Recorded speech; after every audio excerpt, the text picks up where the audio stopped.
جب حضرت رابعہ بصرہ کی وفات کا وقت قریب آیا تو ان کی شاگرد خواتین اور لڑکیاں ان کے گرد بیٹھے تھے۔ ان لڑکیوں نے درخواست کی کہ ہمیں کچھ نصیحت کرے، تو رابعہ بصرہ نے فرمایا کہ کبھی بھی بغیر نکاح کے نہ رہو، اور پھر اپنا واقعہ سنایا۔ آئے سنتے ہیں اس کا واقعہ۔ بسم اللہ الرحمن الرحیم۔ پیارے نبی حضرت محمد صلی اللہ علیہ وسلم کی شریعت پر جن محترم لوگوں نے احسن طریقے سے عمل کیا اور جنہوں نے اپنی زندگیاں سنت نبوت میں گزاری، انہیں اولیاء کرام کہا جاتا ہے۔ انہیں مقدس و محترم اور برگزیدہ ہستیوں میں نہایت ہی معتبر نام حضرت سیدہ رابعہ بصرہ کا ہے۔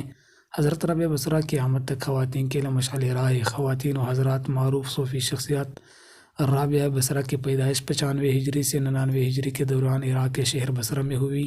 وہ ایک انتہائی غریب لیکن معزز گھرانے میں پیدا ہوئی۔ رابعہ بصرہ اپنے والد کی چوتھی بیٹی تھی، اس لیے اس کا نام رابعہ یعنی چوتھی رکھا گیا۔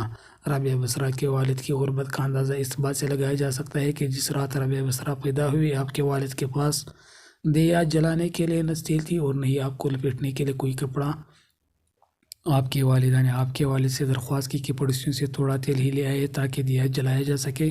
آپ کے والد نے پوری زندگی اپنے خالق حقیقی کے علاوہ کسی کے آگے ہاتھ نہ پھیلایا تھا۔ رابعہ بصرہ کے والد پڑوسی کے دروازے تک تو گئے لیکن خالی ہاتھ واپس لوٹ آئے۔ رات کو رابعہ بصرہ کے والد کو خواب میں حضور پاک صلی اللہ علیہ وسلم کی زیارت ہوئی اور انہوں نے رابعہ کے والد کو بشارت دی کہ تمہاری نومولود بیٹی خدا کی برگزیدہ بندہ بھی ہے اور مسلمانوں کو صحیح راہ پر لے کر آئے گی۔ تم امیر بصرہ کے پاس جاؤ اور اس سے ہمارا پیغام دو کہ تم امیر بصرہ ہر روز رات کو 100 مرتبہ اور جمعرات کو 400 مرتبہ درود پاک کا نذرانہ بیچتے ہوں، لیکن پچھلی جمعرات کو تم نے درود شریف نہ پڑھا، اس لیے اس کا کفارہ کے طور پر 400 دینار بطور کفارہ یہ پیغام پہنچانے والے کو دے دو۔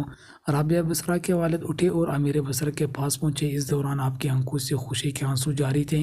جب امیر بصرہ کو رابعہ بصرہ کے والد کے ذریعے حضور پاک کا پیغام ملا تو یہ جان کر انتہائی خوشی ہوئی کہ وہ نبی آخر الزمان کی نظروں میں ہے۔ ان سے شکرانے کے طور پر فوراً 1000 دینار غربا میں تقسیم کرائے اور 400 دینار رابعہ بصرہ کے والد کو ادا کیے اور ان سے درخواست کی کہ جب بھی کسی چیز کی ضرورت ہو بلا جھجک تشریف لائے۔ کچھ عرصہ بعد رابعہ بصرہ کے والد کا انتقال ہو گیا۔ اسی اثنا میں بصرہ کے سخت قحط نے اپنی لپیٹ میں لے لیا۔ قحط کے دوران رابعہ بصرہ اپنی بہنوں سے بچھڑ گئی۔ ایک بار رابعہ بصرہ ایک قافلے میں جا رہی تھی کہ قافلے کو ڈاکو نے لوٹ لیا اور ڈاکو کے سرغنہ نے رابعہ بصرہ کو اپنی تحویل میں لے لیا اور آپ کو لوٹ کے مال کی طرح بازار میں لونڈی بنا کر بیچ دیا۔ آپ کا آقا آپ سے انتہائی سخت محنت و مشقت کا کام لیتا تھا۔ آپ کے باوجود آپ دن بھر کام کرتی اور رات بعد عبادت کرتی تھی اور دن میں بھی زیادہ تر روزے رکھتی۔ اتفاقاً ایک دفعہ رابعہ بصرہ کا آقا آدھی رات کو جاگ گیا اور کسی کی گریہ وزاری کی آواز سن کر دیکھنے چلا گیا۔ رات کے اس پیر کون اس طرح گریہ وزاری کر رہا ہے؟ وہ یہ دیکھ کر حیران رہ گیا کہ رابعہ بصرہ اللہ کے حضور سر وسجود ہے اور نہایت عاجزی کے ساتھ کہہ رہی ہے، یا اللہ تو میری مجبوریوں سے خوب واقف ہے، گھر کا کام کاج مجھے تیرے طرف آنے سے رکتا ہے، تو مجھے اپنی عبادت کے لیے پکارتا ہے، مگر میں جب تک تیرے بارگاہ میں حاضر ہوتی ہوں نمازوں کا وقت گزر جاتا ہے، اس لیے میری معذرت قبول فرما دے اور میرے گناہوں کو معاف کر دیں۔ اور اپنی کنیز کا یہ کلام اور عبادت کا یہ منظر دیکھ کر رابعہ بصرہ کا مالک خوف خدا سے لرز گیا۔ اس نے یہ فیصلہ کیا کہ اسے اللہ والی کنیز سے اپنی خدمت کرانے کی بجائے بہتر یہ ہوگا کہ خود اس کی خدمت کی جائے۔ صبح ہونے پر وہ آپ کی خدمت میں حاضر ہوا اور آپ نے فیصلے سے آپ کو آگاہ کیا۔ اس نے کہا کہ آج سے آپ میری طرف سے آزاد ہیں، اگر آپ اسی گھر میں قیام کریں تو میری خوش نصیبی ہوگی، ورنہ آپ اپنی مرضی کے مالک ہیں، لیکن اگر آپ یہاں سے کوچ کر جانے کا فیصلہ کرتے ہیں تو میرے بس ایک ہی درخواست ہے کہ میری طرف سے کی جانے والی تمام زیادتیوں کو اس کے ذات کے صدقے معاف کر دیں جس کے آپ راتوں رات کو جا کر عبادت کرتے ہیں۔ ناظرین، جو بھی انسان اللہ کا ہو جاتا ہے تو اللہ پاک اس کی حفاظت و نصرت فرماتے ہیں اور دنیا کی کوئی طاقت بھی اس کو نقصان نہیں پہنچا سکتی۔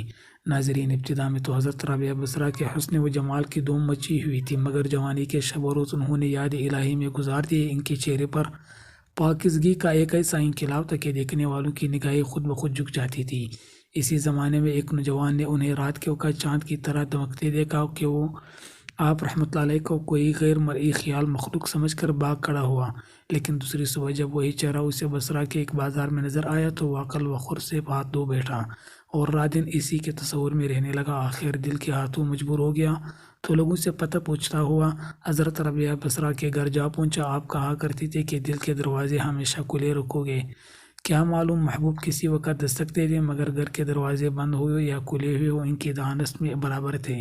نوجوان کو خلاف توقع ان کا دروازہ کھلا ہوا ملا۔ اس نے اپنے دل کی دھڑکنوں پر بڑی مشکل سے قابو پایا۔ رات کا وقت تھا، اندر چراغ روشن تھا۔ یہ سوچ کر بھی باقی سے اندر داخل ہو گیا کہ حال دل سنا دینے میں کیا حرج ہے، زیادہ سے زیادہ انکار ہی تو ہو جائے گا۔ واپسی کا دروازہ برحال کھلا ہوا ہے، لیکن جب وہ اندر پہنچا تو وہاں کوئی نہیں تھا، البتہ چھت سے اس پر سوز آواز آ رہی تھی جیسے کوئی زیر لب ہجر کا رونا رو رہا ہو۔ نوجوان تیزی سے زیرے پر چل گئے۔ حضرت ربیع بصری کی نماز سے فارغ ہو کر ثنا خوانی کر رہی تھی۔ پروردگار ستارے روشن ہو گئے، لوگ سو گئے، بادشاہوں نے دروازے بند کر لیے۔ ہر محبوب اپنے محبوب سے محور راز و نیاز ہیں، اور میں تیرے سامنے کھڑی ہوں۔ نوجوان پر سخت طاری ہو گیا۔ اسی اثنا میں حضرت ربیعہ نے پلٹ کر اسے ایسے قہر آلود نظروں سے دیکھا کہ اس کی زبان گم ہو گئی۔ رابعہ بصری نے اس کے قریب آ کر پوچھا، کیا تم مجھ سے شادی کی درخواست کرنے آئے ہو؟ نوجوان نے لرزتے ہوئے ہاتھ سے اپنی زبان کی طرف اشارہ کیا کہ وہ بول نہیں سکتا۔ حضرت رابعہ بصری نے کہا، اس سے پہلے کہ زبان کی طرح تیرا دل بھی چپ ہو جائے، تو جس راستے سے آیا ہے اسی راستے سے لوٹ جاؤ۔ وہ جوان صرف آنکھوں سے الجھتا کر سکتا تھا کہ نیک خاتون میری گویائی مجھے واپس دے دے، میں تیرے مرتبے سے واقف نہیں تھا، مجھے غلطی ہوئی، مجھے معاف کر دے۔ لا علمی ہمیشہ قابل معافی ہوتی ہے۔ اس کے خاموش آنسوں کے جواب میں حضرت ربیع بصری نے کہا، نوجوان، تو نے اگر مجھ سے کوئی زیادتی کی ہوتی تو میں تجھے یقیناً معاف کر دیتی۔ میں نے خود کو بہت پہلے اپنے رب کے حوالے کر دیا تھا۔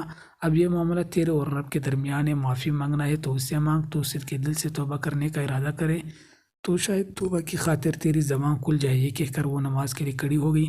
نوجوان بھی اختیار سجدے میں گر گیا اور رو رہا تھا، نہ معلوم کب تک روتا رہا۔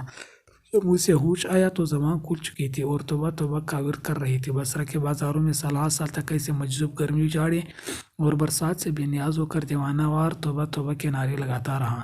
اس کے نعروں سے بصرہ کی راتیں گونج اٹھتی تھیں اور بچے سینگ کے ماؤں کے سینوں سے دبک جاتے تھے۔ آخر ایک دن وہ مجذوب اچانک ہی کہیں غائب ہو گیا، پھر کبھی اس کا پتہ نہیں چلا۔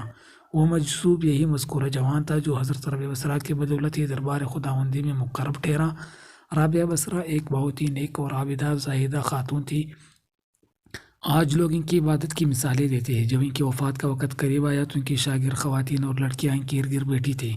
ان شاگردوں نے درخواست کی کہ ہمیں کچھ نصیحت کرے، تو رابعہ بصری نے فرمایا کہ کبھی بھی بغیر نکاح کے نہ رہو، اور پھر اپنا واقعہ سنایا کہ میں جب آدھی رات کو مصلی پر بیٹھ کر اللہ کی عبادت کرتی تھی، اس وقت گلیوں میں پھرنے والی چوکیدار جب میرے گھر کے سامنے سے گزرتا تھا تو میرے دل میں برے برے وسوسے آتے تھے کہ اس وقت سارے لوگ سوئے ہوئے ہیں، کوئی بھی نہیں دیکھ رہا۔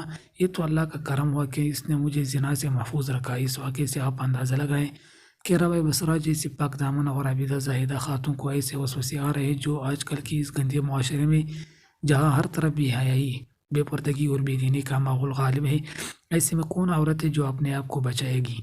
فرمایا، نکاح کے بغیر زندگی کا اسلام میں کوئی تصور نہیں۔ اللہ تعالیٰ کے نبی صلی اللہ علیہ وسلم نے بھی شادیاں کی اور بیک وقت 9 بیویاں چھوڑ کر انتقال فرمایا۔ اللہ تعالیٰ کے رسول صلی اللہ علیہ وسلم صبح کرتے اس حال میں کہ اہل و عیال کے پاس غربت کے باعث کھانے کو کچھ نہ ہوتا، اور شام کرتے تو بھی یہی حالت ہوتی، مگر اس کے باوجود 9 بیویاں چھوڑ کر انتقال فرمایا۔ اللہ تعالیٰ کے نبی صلی اللہ علیہ وسلم نے بغیر نکاح کے زندگی گزارنے سے منع فرمایا ہے۔ خواتین و حضرات، ایک دفعہ حضرت حسن بصری رحمۃ اللہ علیہ نے حضرت ربیعہ سے کہا کہ آپ شریعت کے مطابق شادی کر لے۔ فرمایا، نکاح و شادی اس کے لیے جس کا کوئی وجود ہو، یہاں نہ میرا کوئی وجود ہے اور نہ میں اپنے آپ مالک ہوں۔ اللہ تعالیٰ کے مملوک کو ایک دفعہ کچھ اور لوگوں نے بھی آپ سے کہا کہ آپ شادی کر لیجئے۔ فرمایا، اگر 3 فکروں سے مجھے بے فکر کر دیجئے تو میں شادی ضرور کر لوں گی۔ نمبر 1، کیا میں دنیا سے اپنا ایمان سلامت لے جاؤں گی؟ نمبر 2، روز محشر میرے دائیں ہاتھ میں ہی نامہ اعمال دیا جائے گا۔ نمبر 3، قیامت کے روز جب لوگ دائیں جانب سے جنت میں اور بائیں جانب سے دوزخ میں پہنچائے جائیں گی تو مجھے کس جانب سے پہنچایا جائے گا؟ لوگوں نے کہا کہ اس کا علم تو خدا ہی کو ہے۔ فرمایا، تو پھر جسے ہی اتنے عظیم افکار و امام پیش ہوں، وہ بھلا کیا شعور کر سکتے ہیں؟ رابعہ بصری نے تقریباً 88 سال کی عمر پائی۔ آپ نے آخری سانس تک عشق الہی کی لذت و سرشاری کو اپنا شعار بنائے رکھا، یہاں تک کہ اپنی آخری سانس تک معبود حقیقی کی محبت کا دم بھرتی رہی۔